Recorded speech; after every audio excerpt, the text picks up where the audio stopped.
Good morning, everyone. I want to thank all of you for being here this morning. My name is Megan Samples, and I'm a program coordinator here with the George Washington Regional Commission. And I also want to extend a thank you to Congresswoman Spanberger for spending some time with us here today. We're really glad to have all of you here, and we're going to go ahead and jump into our keynote speaker. So I'm just going to take a brief moment and introduce him for you all today. I'm just going to get his slides pulled up as well.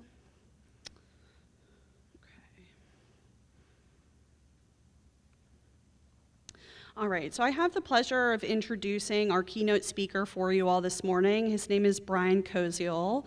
He is the Executive Director for Virginia Housing Alliance.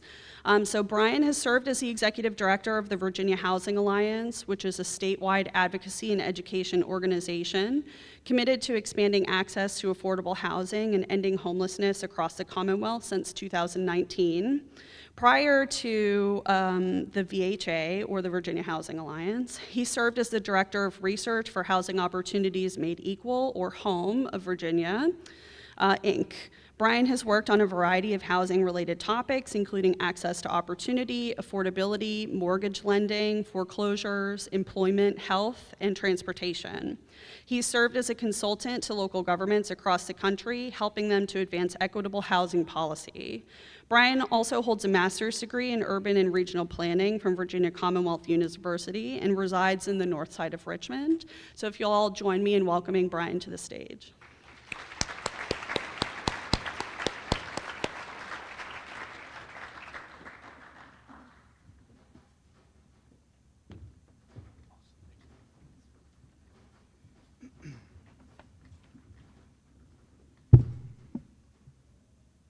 Good morning, everyone. Can you all hear me okay?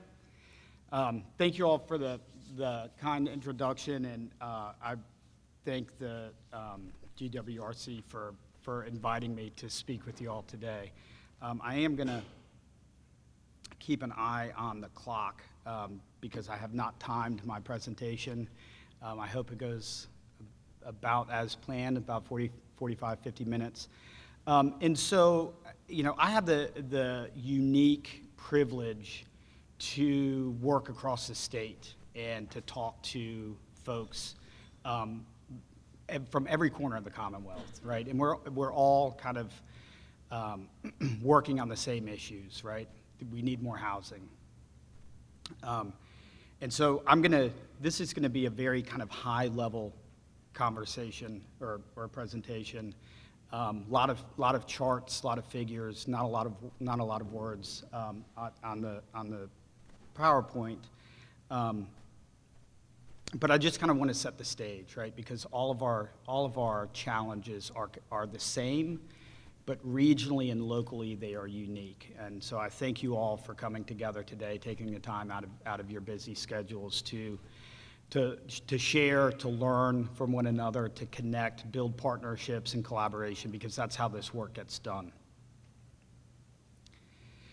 And so the Virginia Housing Alliance advocates for the expansion of affordable housing and ending homelessness throughout the Commonwealth of Virginia. We do three main things. We provide education to our members and to constituents across the Commonwealth. We build the capacity of the nonprofit housing community through our AmeriCorps Vista program.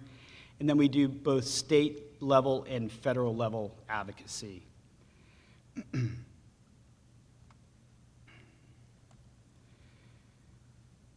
This is just a little graphic talking about this continuum of housing, right? I think we sometimes get hung up on words, right? Affordable, attainable, workforce housing. And it's really all the same. It's this continuum, and we need it all. We need emergency shelters. We need transitional housing. We need social housing, right? Affordable rental, affordable home ownership. And I'm not going to get into a lot of this because I think the presenter at lunch is going to go into this in a lot more detail. But this is just kind of the range of issues I have the privilege of working on, right? From addressing the root causes of homelessness to tax credit development. And we need all of these things, right? So people at all incomes have diverse needs, and all of these housing types have a place in our communities. And why is housing so important? Well, housing touches upon absolutely every single aspect of our lives, right? If you step back and think about housing, our homes, right? It's where we celebrate. It's where we take refuge from the outside world. It's where we build families, help our children do homework, where we take sustenance to feed our minds, bodies, and souls. It's a source of great intergenerational wealth, and it's also our greatest driver of segregation and inequality across almost every single factor in our society.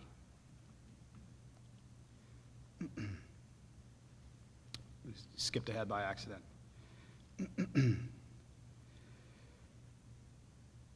Where you live directly determines the education that your children receive, your ability to get a mortgage, your access to green open space, your ability to walk to a liquor store or go to a payday lender, or live in a home with lead pipes. Ultimately, a significant body of research shows that it ultimately determines how long you will live.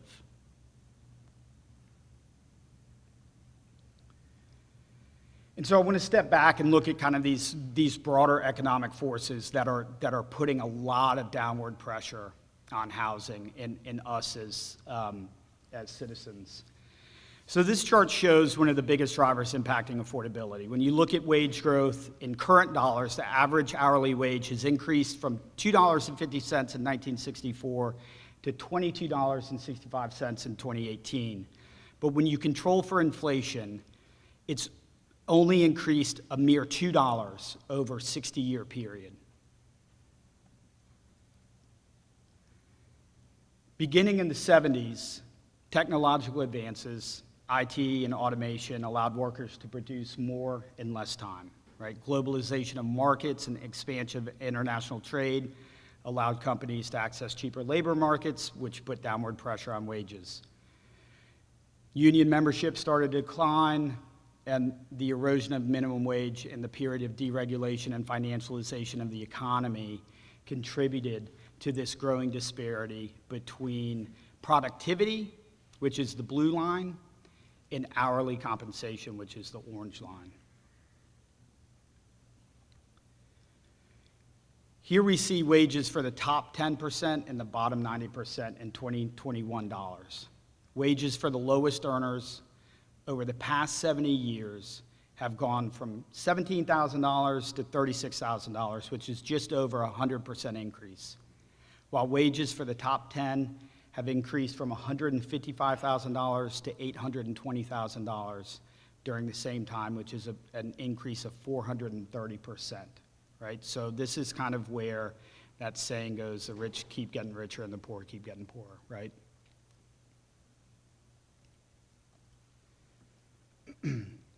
So when we kind of look at this comprehensively, even though we've seen wages increase in the last couple of years, average hourly wages have increased 5%, while inflation, as measured by the CPI or Consumer Price Index, has increased by 8.2%. So real average earning decreased 3% over the last couple of years. Combine this with housing production. And I don't want to make this all about supply side issues because it's addressing affordability and attainability is broader than just addressing supply side, but it has a lot to do with the pressures that we're seeing today. So these are national building permits from 1990 to 2022. The story here is that we have yet to rebound from the Great Recession in 2008, 2009. All right, we were building nationally over 2 million units. Blue here is single family, the orange is multifamily units. Leading up to the recession, 07, 08, 09, we bottomed out, right? We're barely producing enough to meet current population growth, much less overall demand.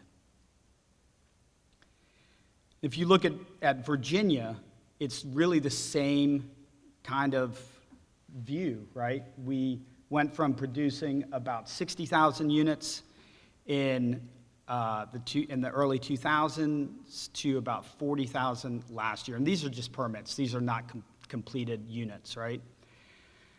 But the difference between this and this is that we haven't increased at the same rate comparable to the national average. The one point I think that's worth noting is that in 2022, building permits for multifamily housing almost equaled single-family housing. So this shortage of new inventory, along with other demographic factors like declining household size and a surge in household formation during COVID, has created really tremendous demand for housing. This chart shows the year-over-year change for three primary rent measures, which are the dark blue, the gold, and the light blue, that peak in 2022.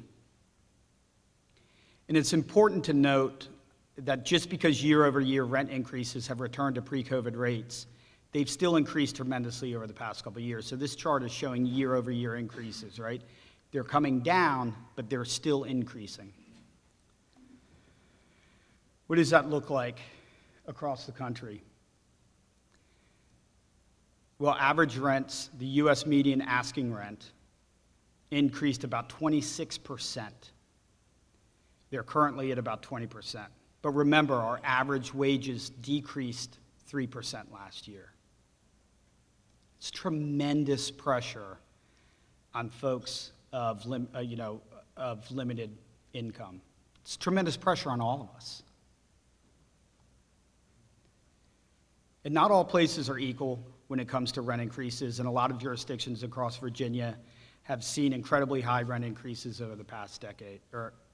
Richmond, Prince William, Spotsylvania, Charlottesville, Chesterfield County have all seen rent increases more than 44%, which is the state average.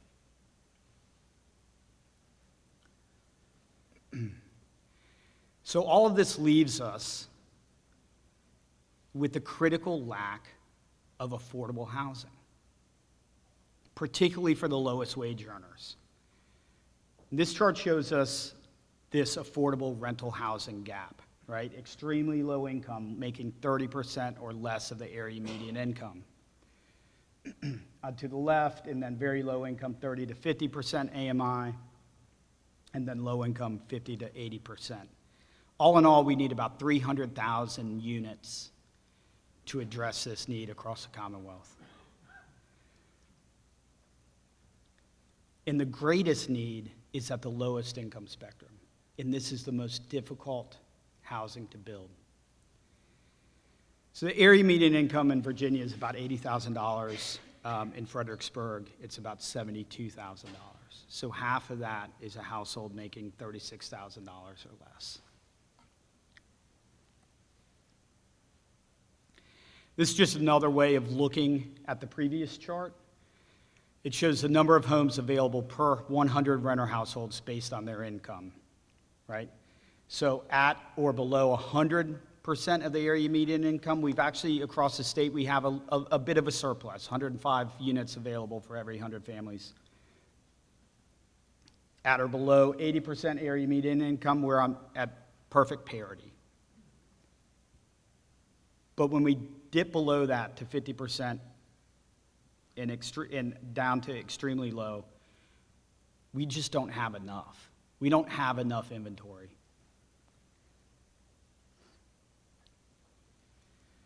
So talking about cost burden. Cost burden is spending more than 30% of your income on housing. Obviously, the less you earn, the greater the share of your income is going to have to be spent on housing and everything else, right? The cost burden households face incredible financial stress, limited discretionary spending, and it's a constant stream of impossible spending decisions. New school clothes for kids or rent. medical care or rent, flat tire or rent. The types of decisions that most of us have never had to experience. And cost burden is a crisis. Almost 30% of Virginia households are cost burden.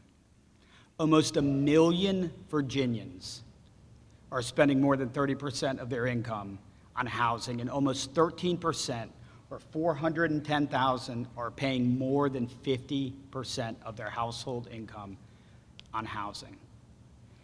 And I want to step back for a minute and just tell you why I think this is so important.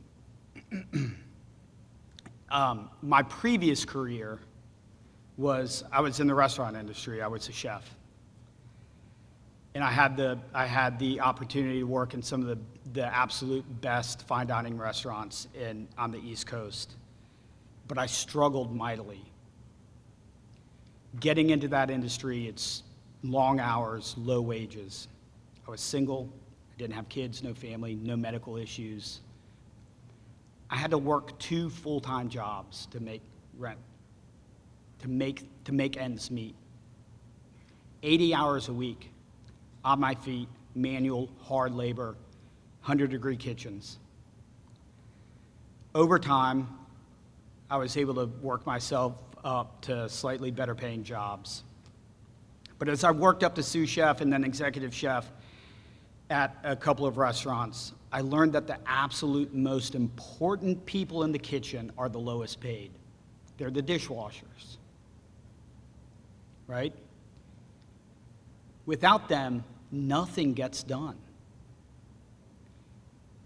Cooks can't cook, diners can't eat. And that's the foundation of our economy. It always has been and always will be the lowest wage workers. The folks that wash dishes, the folks that clean our schools, the folks that we entrust to drive our children to school on the bus, those that we entrust to care for and teach our children, and yet there's not a place in Virginia that they can affordably live. Here we're looking at rental market affordability in the Blacksburg-Christiansburg, and we've got income needed to afford a studio, needed to afford a 1-bedroom, 2-bedroom, 3-bedroom, 4-bedroom. And then average wages of preschool teachers, home, health, and personal care aides, dishwashers, janitors and cleaners, child care workers. They can't afford a place to live in Blacksburg. They can't afford a place to live in Charlottesville. They can't afford a place to live in Harrisonburg. They can barely afford a place to live in Bristol. Not Lynchburg, not Roanoke, certainly not Washington, not even Winchester. So the people that we depend on can't afford to live in our communities. So what happens at the bottom end of that rental market, right, for low wage earners? It's eviction. This chart shows the eviction filings and actual judgments from the first quarter of 2019 through the first quarter of this year. Right? During COVID, there was a eviction moratorium. Evictions plummeted, right? We're not back to pre-COVID levels, but we're on our way. Evictions overwhelmingly happen to low-income households. The households that have seen their actual wages decrease over the past few years and their rents increase dramatically. It happens to the dishwashers, it happens to the preschool teachers, it happens to the people we depend on to get things done. There's a recent article in the New York Times that found young children are disproportionately impacted by eviction. Children under 4 account for 9% of those living in rentals, but account for 12% of those facing eviction.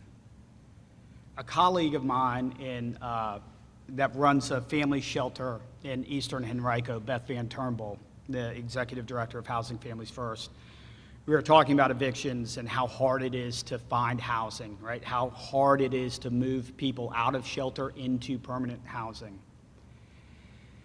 She's like, yeah, the eviction moratorium made it really, really difficult for us. And I was like, why is that? She said, because typically we had to wait for somebody to be evicted to move somebody out of shelter. So I just want to, that's like the most morally bankrupt decision that's literally forced upon us. We have to wait for somebody to become unhoused to move somebody that's unhoused into housing because we don't have enough housing.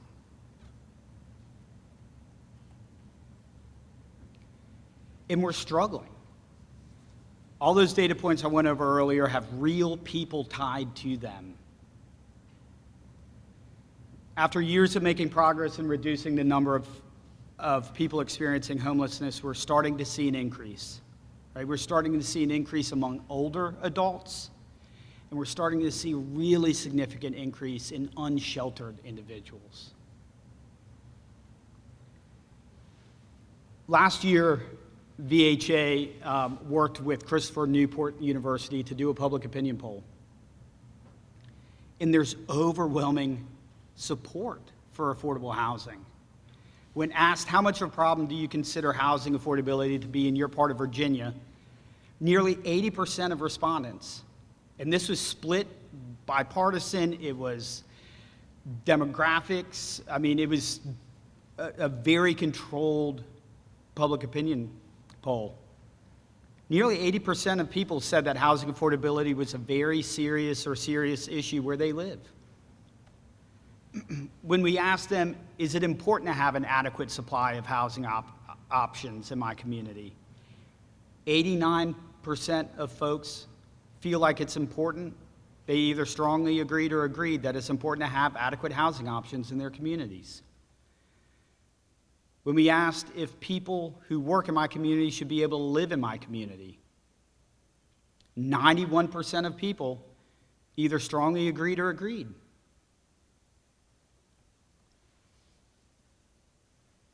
When we asked if ending homelessness should be an important government priority, 82% of people either agreed or strongly agreed. So why don't we have enough housing?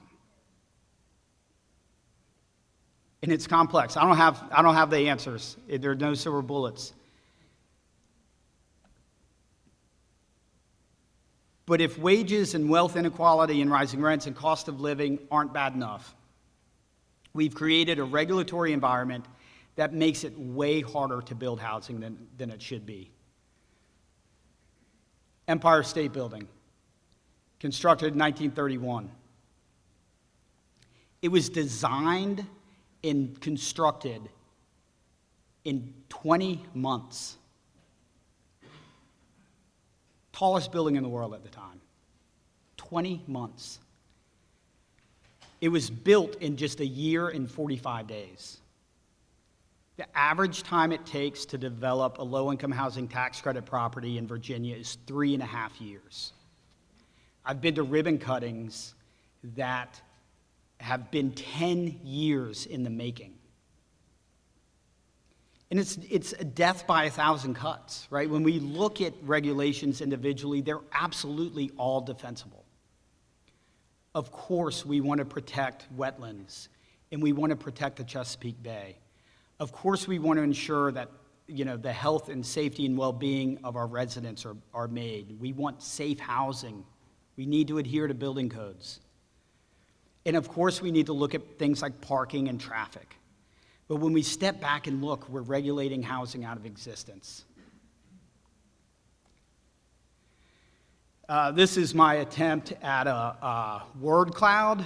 I'd never done one before. It didn't quite go as well as I wanted. They're really hard to do, at least they were for me. But here are some of the words that we hear, right? You all are familiar with the term NIMBY, right? Not in my backyard, right? So in spite of broad public support for affordable housing, for addressing homelessness, we face immense community opposition. So these words are just kind of characteristic of the words, the arguments against affordable housing. I was listening to a rezoning hearing in Essex County 2 weeks ago. It went from 7 p.m. to 12:30 a.m. and was continued for the following Tuesday. I heard all these words. I also heard things about sweet gum trees. And they didn't like the fact that they were going to plant sweet gum trees, which are Virginia native, on the site because those balls are prickly, right? I heard about walking path grades, water retention, absolutely everything to oppose this.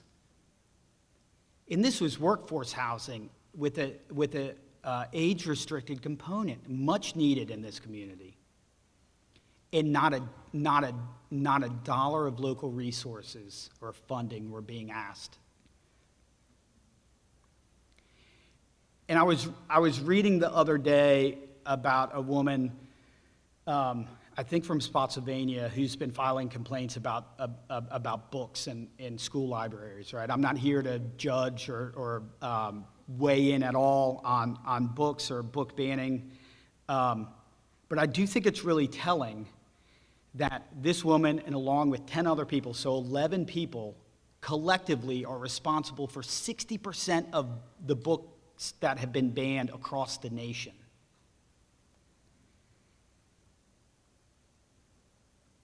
We're kind of being ruled by a loud vocal minority. And it's making it difficult for all of us. Right now, Congresswoman Spanberger's going back to hopefully take a vote at noon. We don't even have a functioning federal government because of a loud vocal minority. I don't know how many people are in this room, but it seems to me like we could be a pretty loud vocal majority for addressing the needs of our communities.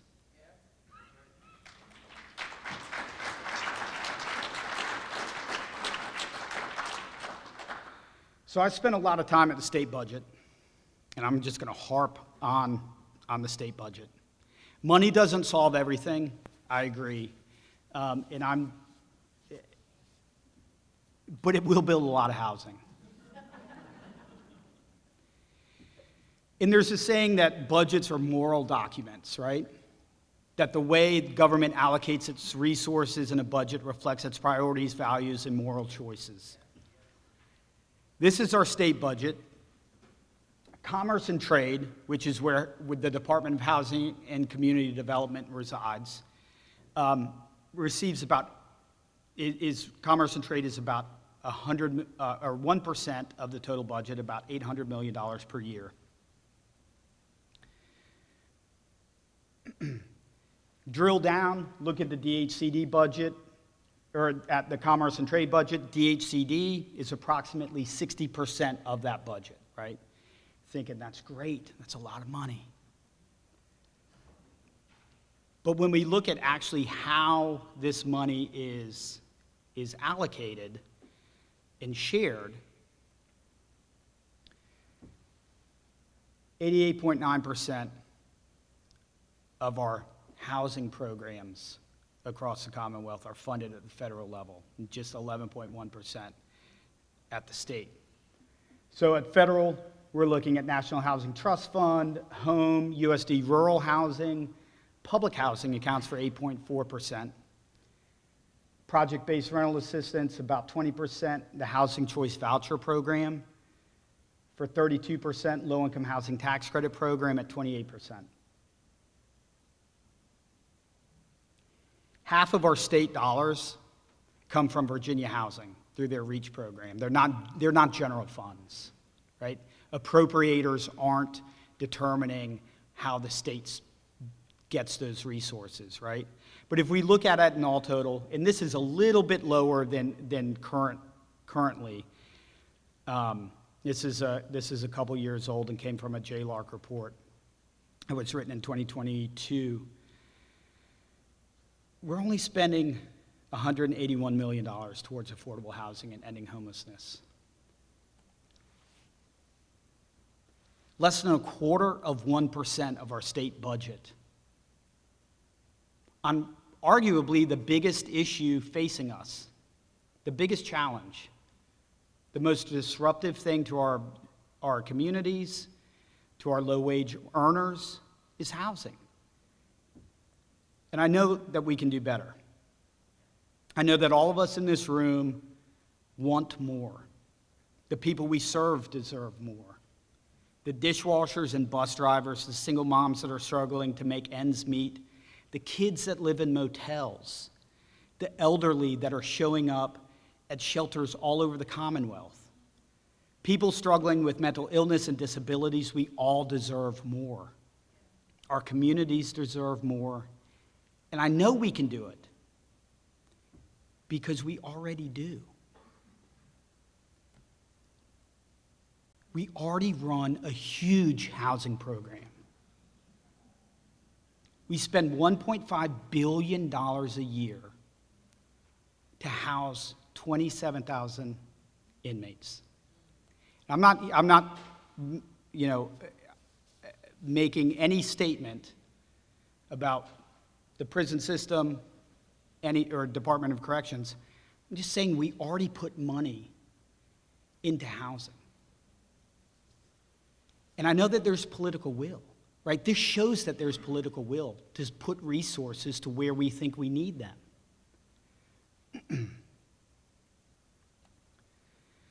So what are we doing about it? What's VHA doing about it? Our budget priorities for this coming General Assembly session. We're advocating for $150 million per year to the Housing Trust Fund. Right, 80% of this goes to a competitive loan program to build affordable housing. 20% of it goes to homeless reduction grants. This funding is the but-for money. But for these resources, no housing would get built. No low-income housing tax credit projects would work. And those going back to those homeless point-in-time count numbers, they'd absolutely be through the roof. We're asking for another $130 million per year for permanent supportive housing, to provide long-term permanent housing with wraparound services for people with serious mental illness and developmental disabilities. We're also launching our 5,000 Families campaign. And this is an ongoing rent relief program to empower Virginia's families.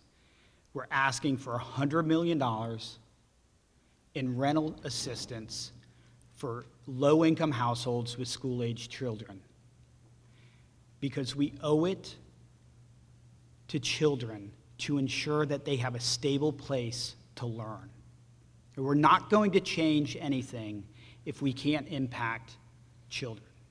And all the studies show that housing stability and educational outcome and lifelong learning or lifelong earnings are linked.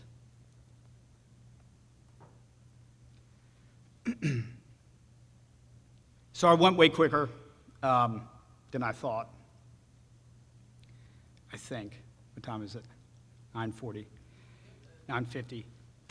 There are no silver bullets to addressing the obstacles before us today and tomorrow.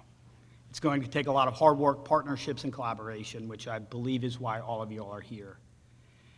There's an amazing program today, a lot of experience, a lot of expertise, a lot of knowledge. I hope you have a great day and learn a lot and walk away revived and rejuvenated, ready to do this in really, really incredibly difficult work. But I absolutely think it is the most important work that we can be doing in our communities, is to ensure that everyone has a stable, safe place to call home. If you're interested in learning more about the Virginia Housing Alliance, you can go to our website at vahousingalliance.org. I hope that you will join us. And just to close, and to quote my dear friend, the late Dr. John Meeser, who would often say, "I believe that we have it within ourselves to do what's right, and I think we should." Thank you all.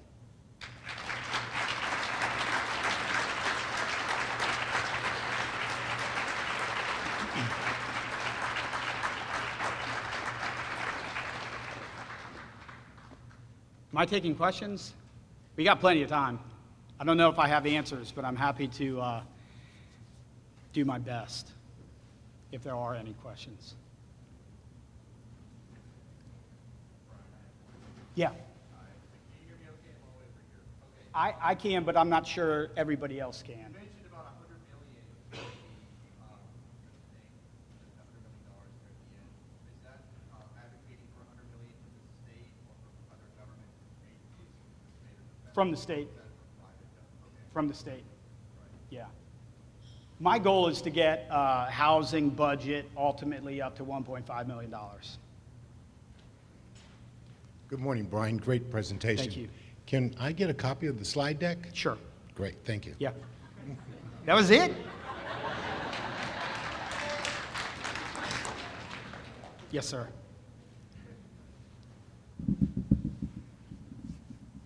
Thank you for a very interesting presentation. Your priorities are right on, and I appreciate the last slide. What's your advocacy strategy? I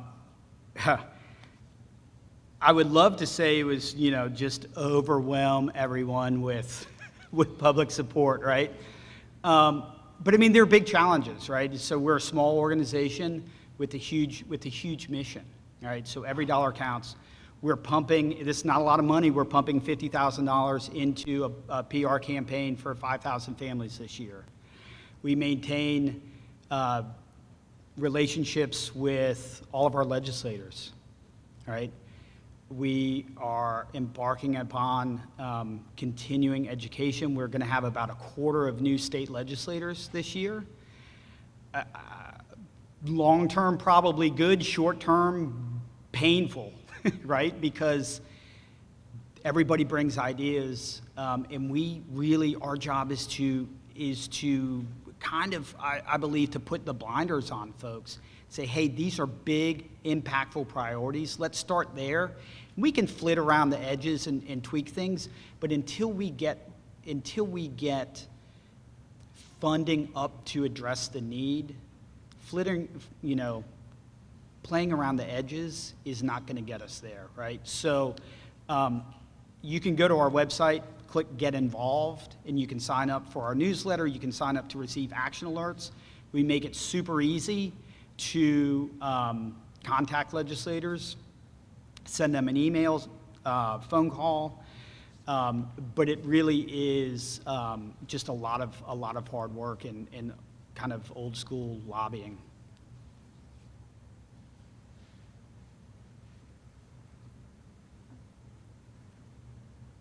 Do you mind, David Durham, Fredericksburg Planning Commission, do you mind putting up your slide that had the spectrum of housing options, Yeah. housing types? It's a lot of slides to get to. Yeah, no, that's okay. Yeah. A lot of good data. So I was wondering, thanks. Yeah. I was wondering what your thoughts were about the role of local governments to achieve housing stock across this spectrum. From my perspective, as I've been on the Planning Commission here in the city for the last 6-7 years or so, we do a lot of work on that far right side, and we do very little in the rest of it, very little. Yeah. And so I'm just kind of wondering, we try to influence a regulatory environment so that developers essentially will will fill some of those gaps, but it doesn't seem to me like they're doing it. So I was wondering what your thoughts are about local government's role in doing more to fill that gap. Yeah, so, and you're not alone, as you go down towards the left, if you're looking at the screen, that housing's just more complicated, more difficult to build, right? So I think one is land availability, making land available to developers that are going to use it for 50% or lower AMI. There are incentives, streamlining permitting, reducing fees, waiving fees, those types of things. And I think Jonathan Knopf at lunch is going to talk more about that. But there's a whole basket of goods out there that you all can act at the local level. But I think it goes down to we got to want it, right? And we've got to exert the leadership to push those things through. And I'm fully aware of the planning process and the political process butting heads at times, but there are a lot of opportunities, and not just local dollars, but I think actually waiving tap fees and those types of things can definitely make a difference. Yes, ma'am. Good morning, Dr. Young, Stafford County Board of Supervisors, currently chair. And Stafford County has the NIM syndrome, not in my backyard. And we do have, or initiated, an ad hoc committee for affordable housing, hopefully to get that moved into the category of non-ad hoc. We talk about non-politics, but it is also about politics, right? And so my point is, we had 8 years of friends in high places, right? We had Northam and we had McAuliffe. So when I see those figures, did we move the needle when they were in office? And I know Youngkin talks about workforce housing also. So do we have lobbyists? Just like these other groups, do we have lobbyists that lobby for this? Yeah, me. You need a team behind you, man. Did we move the needle?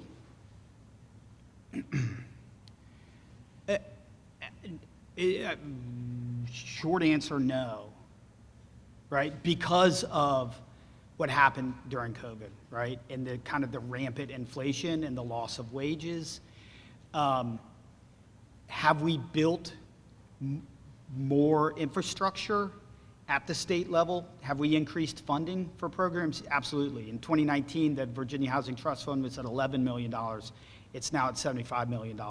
And if we have our way, it'll be $150 million per year starting next year. It's not enough, but we have to grow it responsibly. So not to be wishy-washy, yes and no to your question. I mean, it is really alarming the number of unsheltered homeless that we see on our streets and in our communities today versus 5 years ago, right? People are struggling, and these are not all people with mental health issues or drug addiction, right? These are people that don't have a place to live. I have a family. I always had a safety net, right? A lot of folks don't have that. And so we made progress, but we're not keeping pace with the need, if that makes sense. Yes. Hi, Brian. Kathy Carter with HUD, the U.S. Department of Housing and Urban Development. Could you share thoughts of anything more that the federal government can be doing, or agencies such as HUD can be doing to help with housing affordability or housing supply?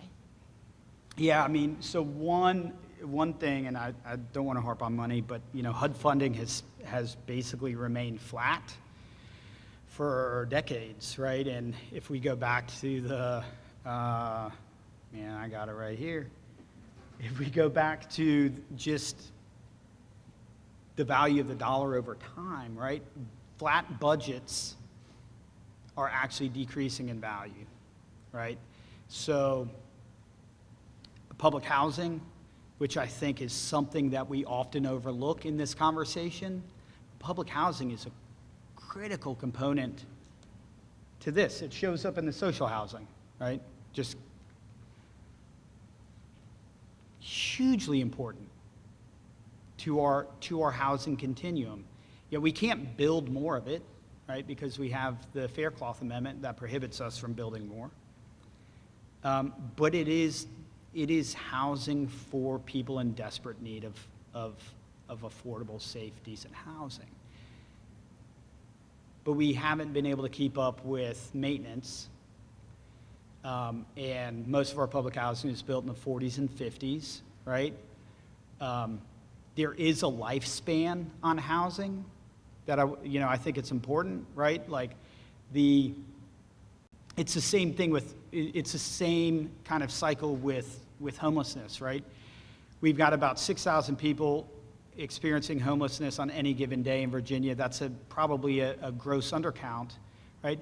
But we're also putting that same number into housing, right? But every day more people are becoming unhoused, and we can't keep up, right? So one of the big concerns at the state right now is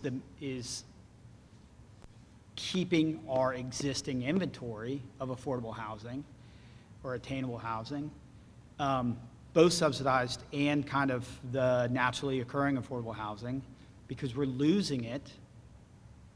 It's being renovated, converted to market rate at a rate that's outpacing what we can bring online, right? So we have to constantly keep investing. So the other thing I would love to see, I don't know how much control you have over this, but I'll plant the seed, is the voucher program needs an overhaul, right? And I think we can make a lot of inroads with that. And I will go back to our 5,000 Families campaign. It is long-term rental subsidy. We're not calling it a voucher program because we don't want it to have the same barriers that the federal voucher program has, right? We want it to be broadly and easily used by landlords. And so we're working really hard to make sure that the things that we do are efficient. And I'm a really firm believer in good governance, right? So it's not just about money, but it's about the execution.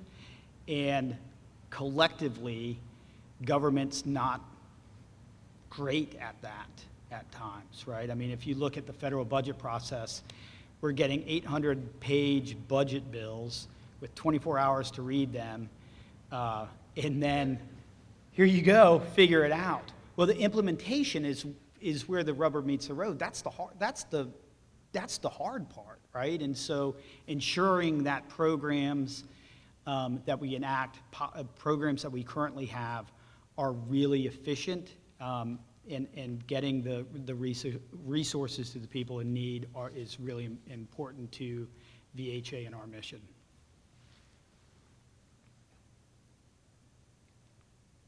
Yes. You have a sympathetic audience. I think many of us are familiar with a lot of the issues raised today. My question ultimately is, what tips could you give us to perhaps tell others why the issues that we're discussing today are relevant to them in their lives? That, to me, is by far the biggest challenge of all these issues, is to help people understand why issues that don't affect them personally, they should be understanding why it's critical that they have a say in there and embrace them as relevant to them. Yeah, no, absolutely. And so, we work in a nonpartisan manner, right? I mean, we talk to Republican legislators, Democrat legislators, and I firmly believe that this is not a partisan issue at all. These beyond the moral argument, right, of a nation that sent Jeff Bezos to the moon,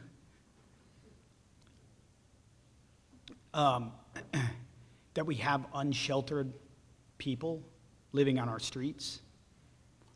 So there's that moral argument, right? And that touches a lot of people, right? Because we're all moral beings, most of us.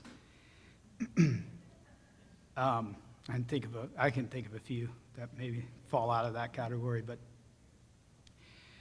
the other one is honestly an economic argument, right? And that's kind of twofold. I forgot to mention this. I had great notes, and I just missed half of them. This is economic development.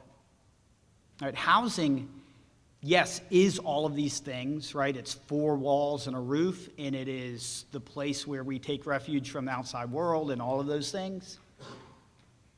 But it's infrastructure, right? It's where jobs go to sleep at night.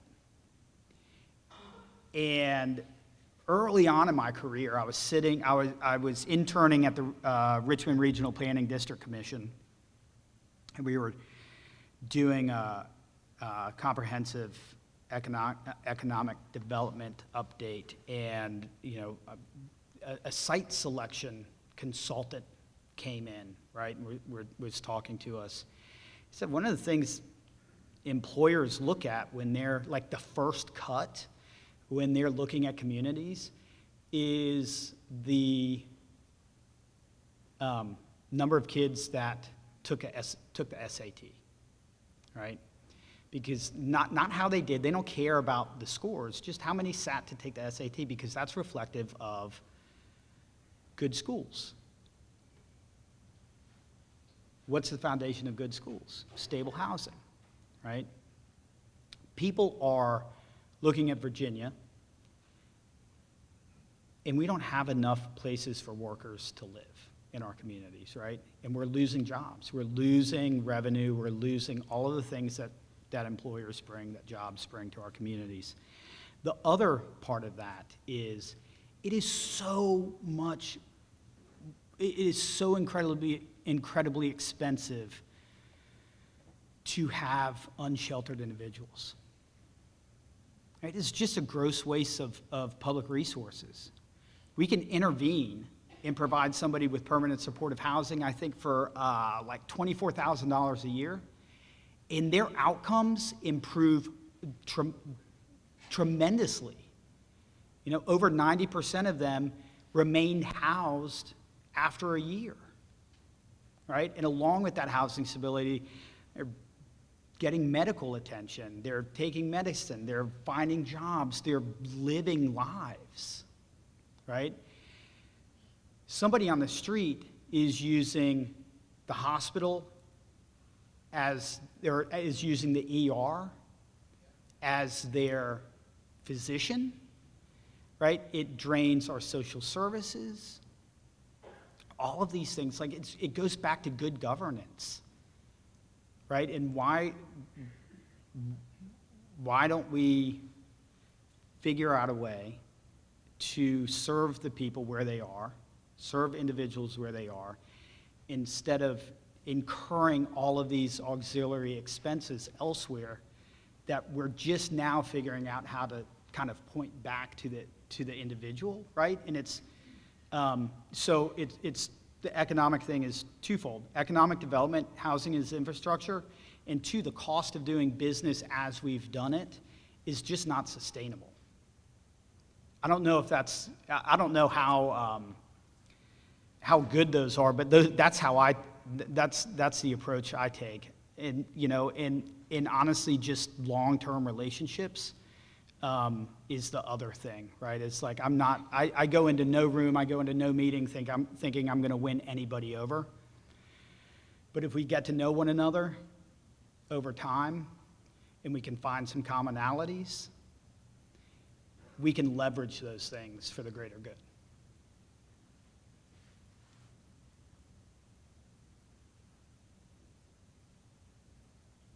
Anything else? All right, yes.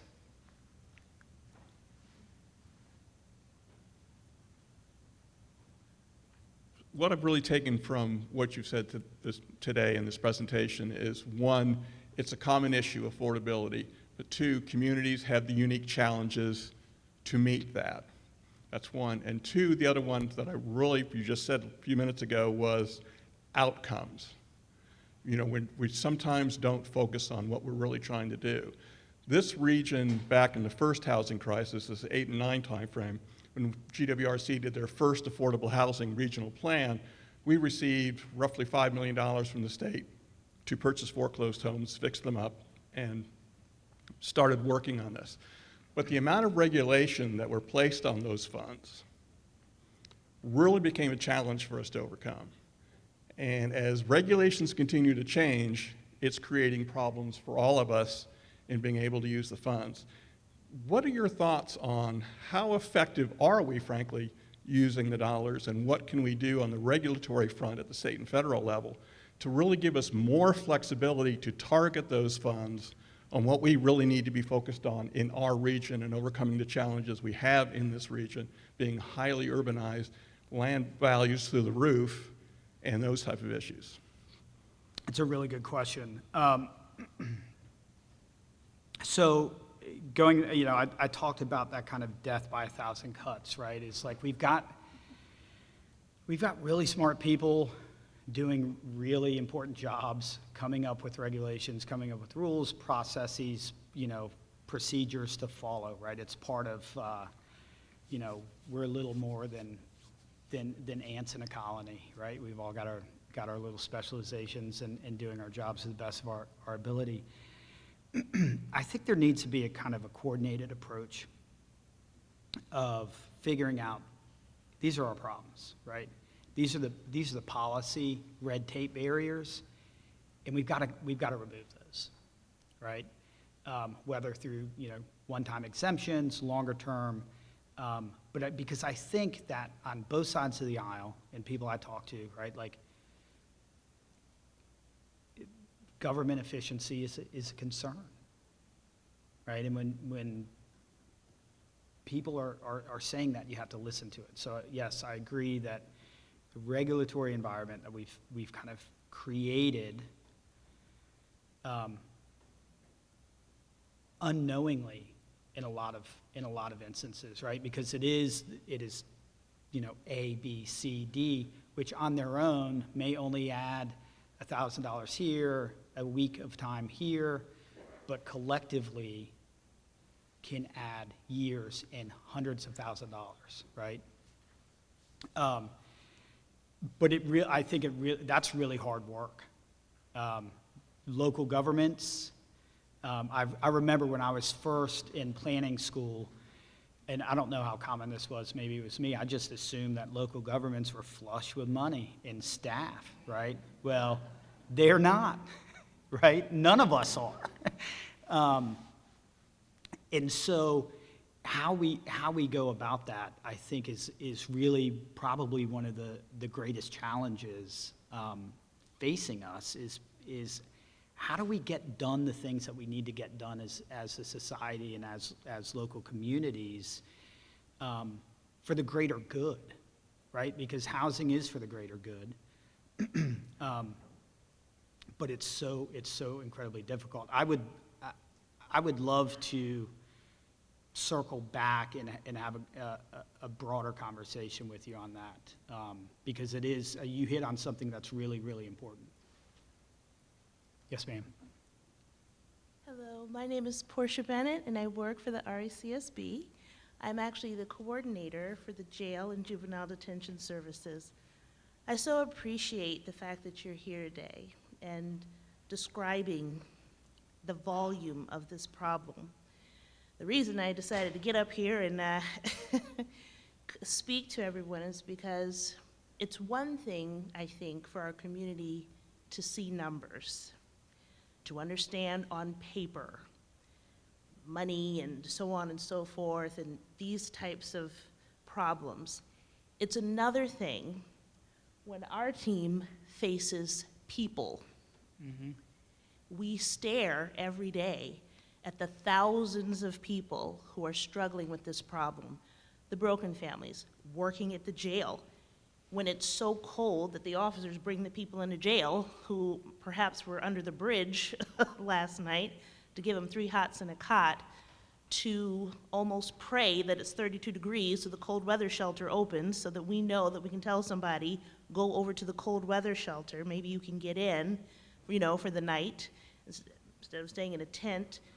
When we try to rehouse people who, if they could just have the credit score they need, maybe they could get, the rundown shack on the corner somewhere. It's difficult when you face people every day and we don't know what we can offer them. I remember witnessing an individual who was at the jail for months, a senior, who we couldn't get him into appropriate housing and such. So I'm just very motivated to do what else we can do as a team to try to support this process, because trying to motivate others to stay encouraged, to not give up, to believe that there's a solution, that gets to be very challenging. And truth be told, that wasn't in the textbook when we were studying to be in this field. So seeking solutions, barrier-free, is just the goal. Yeah, no, thank you for sharing that. And I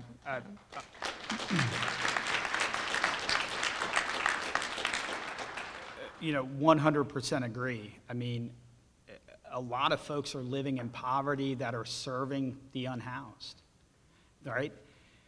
Service workers are not, these folks are not part of that top 10% whose income are growing. They're struggling too, and the trauma on a daily basis, right?